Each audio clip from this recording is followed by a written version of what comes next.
नमस्कार दोस्तों, स्वागत है आपका हमारे YouTube चैनल पे। अगर आप बिना दवा के स्वस्थ शरीर, स्वस्थ मन और लचीला शरीर चाहते हो तो आप बिल्कुल सही जगह पे हो।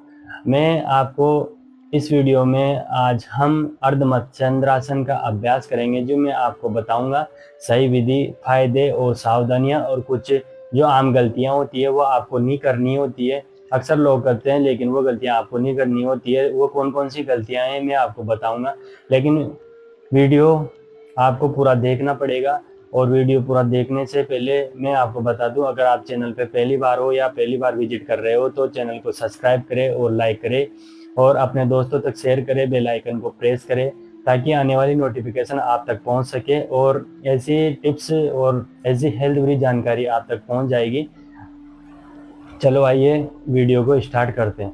पहले कुछ नहीं करना, अपन को अर्ध मत्स्येंद्रासन अभ्यास शुरू करने से पहले बिल्कुल शांत बैठ जाना है। बैठने के बाद में बिल्कुल अपने पाँवों को आगे रखना है। आगे रखने के बाद में दंडासन में करना है।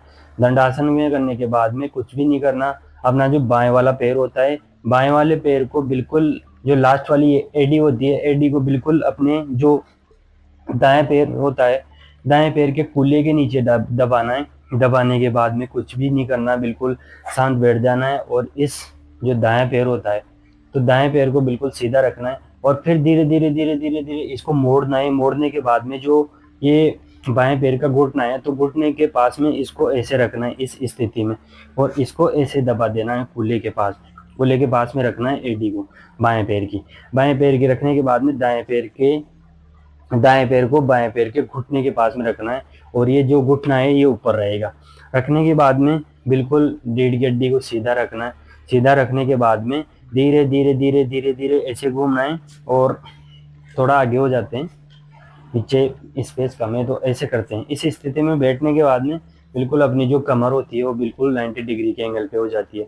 होने के बाद में बिल्कुल अपना जो बायां हाथ है, तो बायां हाथ को जितना हो सके उतना ही पीछे ले जाना है, ना कि शरीर को परेशान करना है या अपने मांसपेशियों के विरुद्ध बल लगाना है। आपको मांसपेशियों के विरुद्ध कतई बल नहीं लगाना है। अगर आप ऐसा करते हो तो आपको नुकसान भी हो सकता है, तो आप इस नुकसान को बचने के लिए ऐसा ना करें। और अगर आप नियमित इसका अभ्यास करते हो तो एक दिन आप बिल्कुल अच्छा कर पाओगे। तो चलो आइए शुरू करते हैं। तो आपका ये बायां हाथ है, बायां हाथ को धीरे धीरे ऐसे ले जाना है। ऐसे ले जाने के बाद में अपना जो ये हाथ होता है दायां, जिससे हम खाना खाते हैं, तो उसे धीरे धीरे धीरे धीरे करते हैं और इसको धीरे धीरे यहाँ लाने का प्रयास करते हैं। प्रयास करने के बाद में जो अपना बायां हाथ होता है, तो उसको इस स्थिति में लाते हैं, पकड़ने की कोशिश करते हैं। जिस पाँव को अपने पाँव की एड़ी को कूल्हे के नीचे दबाया था, उसको पकड़ने की कोशिश करते हैं और धीरे धीरे धीरे सांस लेते हैं। सांस लेने के बाद में पीछे मूवमेंट करते हैं। पीछे मूवमेंट करने के बाद में 15 से 20 सेकंड आपको इस स्थिति में रहना है और सामान्य सांस लेनी है। सामान्य सांस जैसे आप लेते हो धीरे धीरे धीरे, और इस स्थिति में शरीर को होल्ड करके रखना है। 15 से 20 सेकंड होल्ड करना है। इस स्थिति में अपना शरीर होना चाहिए। फिर धीरे धीरे धीरे धीरे धीरे धीरे सांस छोड़ते हुए अपन को उसी स्थिति में लाना है। फिर वही मूवमेंट करना है अपन को, वापस ये बाएं हाथ को वापस पीछे ले जाना है और दाएं हाथ को इस स्थिति में रखना है। अंगुलियां नहीं रखनी, हथेली रखनी है अपन को ऐसे अपनी मेट पर। फिर बिल्कुल इस स्थिति में वापस अपन को बाएं पैर को पकड़ना होता है और इस स्थिति में रखना होता है। 10 से 15-20 सेकंड के लिए होल्ड करके रखना होता है।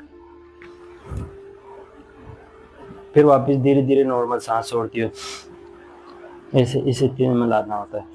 फिर वही एक्टिविटी अपन इस बाएं पैर को करते हैं जैसे इस दाएं पैर को करेंगे। दाएं पैर को कुछ नहीं करना, ये अपनी जो पाँव की एडी होती है, एडी को अपने जो बायां कूल्हा होता है उसके नीचे दबाना होता है। दबाने के बाद में जो अपना बायां पैर होता है उसको दाएं पैर के घुटने की तरफ लाना होता है। कैसे? ऐसे लाते हैं, ऐसे अपना ये दंडासन में धीरे धीरे ऐसे लाके और ऐसे करते हैं, ऐसे करके।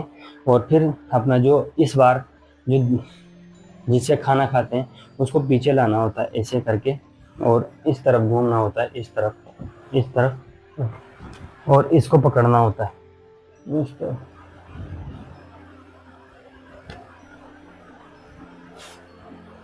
इस प्रकार के 10 से 15 सेकंड की होल्ड करके रखना है और सामान्य नॉर्मल सांस लेनी है।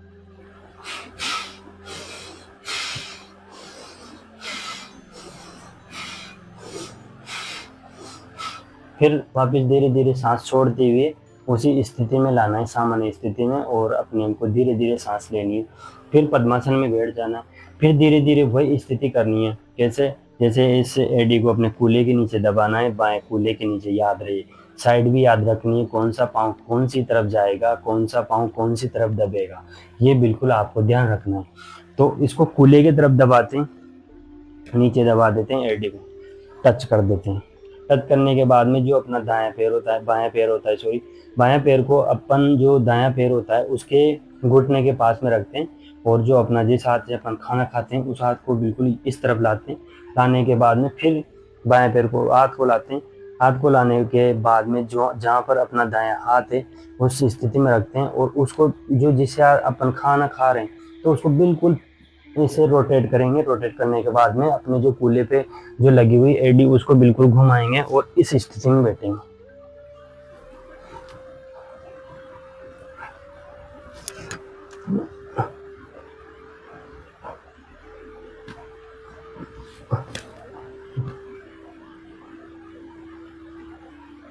और धीरे धीरे सांस छोड़ते हुए वापस लाना, और फिर अपने दोनों पाँव को आगे करके थोड़ा ऐसे ऐसे मूवमेंट कर देना, ऐसे करना है। फिर पद्मासन में बैठ जाना है 2 मिनट के लिए।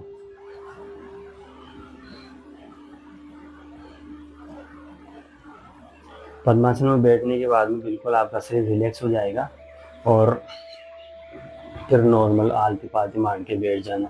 तो अगर आप इस अर्ध मत्स्येंद्रासन का अभ्यास नियमित करते हो तो आपको बहुत अच्छे फायदे मिलेंगे। और आई होप मैं ऐसी आशा करता हूँ कि आज का वीडियो आपको बहुत पसंद आया होगा और बहुत अच्छे से समझ में आया होगा। तो अगर आप अपना कीमती समय निकाल कर 10 से 15 मिनट के लिए अगर अपने जो जीवन की जो दिनचर्या होती है उसमें अगर ये आसन एड ऑन करते हो तो आपका बहुत अच्छा बदलाव होगा जीवन में, और आप एक अच्छे नई ऊर्जा के साथ अपना काम स्टार्ट कर सकते हो और अपने जीवन की शुरुआत कर सकते हो। और मैं आपको बता दूं इसके बहुत फायदे हैं। जैसे अपन इस अर्ध मत्स्येंद्रासन को करते हैं तो अपना लीवर, किडनी और अग्नाशय सक्रिय होता है, और किसी के पेट की मांसपेशियों में खिंचाव होता है तो मांसपेशियां बिल्कुल ठीक हो जाती है, पेट की टोन मांसपेशियों में सक्रिय हो जाता है। और फिर किसी को कंधों में दर्द है या किसी के गर्दन में जकड़न है तो वो भी बिल्कुल ठीक हो जाता है। और मैं आपको बताऊं इसके बहुत अनेक फायदे हैं। ज़्यादा अगर मैं फायदे गिनाऊंगा तो वीडियो लंबी हो जाएगी, तो इतना ही कहूँगा मैं कि आप रोजाना इसको 10 से 15 मिनट के लिए रोजाना टाइम निकालें, और टाइम निकालने के बाद में इस आसन को करें। और मैं बता दूं जिसके अगर सावधानियां भी, जैसे सावधानियां है इसकी तो वो भी रखनी है। सावधानियां क्या क्या है? किसी के बैकबोन में किसी के बैकबोन में दर्द होता है तो वो नहीं करे, और गर्भावस्था है तो वो भी नहीं करे। महिलाएं अगर किसी को गर्भावस्था है तो उसको भी नहीं करना होता है, या किसी का दर्द होता है भयंकर तो वो भी नहीं करे। अगर मान लो आसन करते वक्त अगर किसी को ज़्यादा दर्द होता है, पेनफुल दर्द होता है, तो इस आसन को बिल्कुल छोड़ दे, और धीरे धीरे जैसे मैंने पीछे ले गया और पीछे लेने के बाद में धीरे धीरे धीरे जैसे आगे आते हैं वापस अपनी नॉर्मल स्थिति में, तो धीरे धीरे लाना है और धीरे धीरे ले जाना है, ना कि एक साथ। अगर झटके के साथ अगर आप लेके जाते हो तो आपको नुकसान भी हो सकता है, और आप इस आसन को नहीं कर सकते हो। अगर आपको कुछ दिक्कत हो जाती है तो इससे अच्छा है कि आप धीरे धीरे करना, और अगर आप नियमित अभ्यास करोगे तो एक दिन आप अच्छा करने लग जाओगे। और आपको मेरी वीडियो आज बहुत अच्छी लगी होगी। मैंने आपको जो भी बताया आपको समझ में आया होगा। आज इतना ही। जब तक के लिए आप खुश रहिए, मस्त रहिए, और अपने दिनचर्याओं में ऐसे आसन का एड ऑन करते रहिए। धन्यवाद। जय हिंद।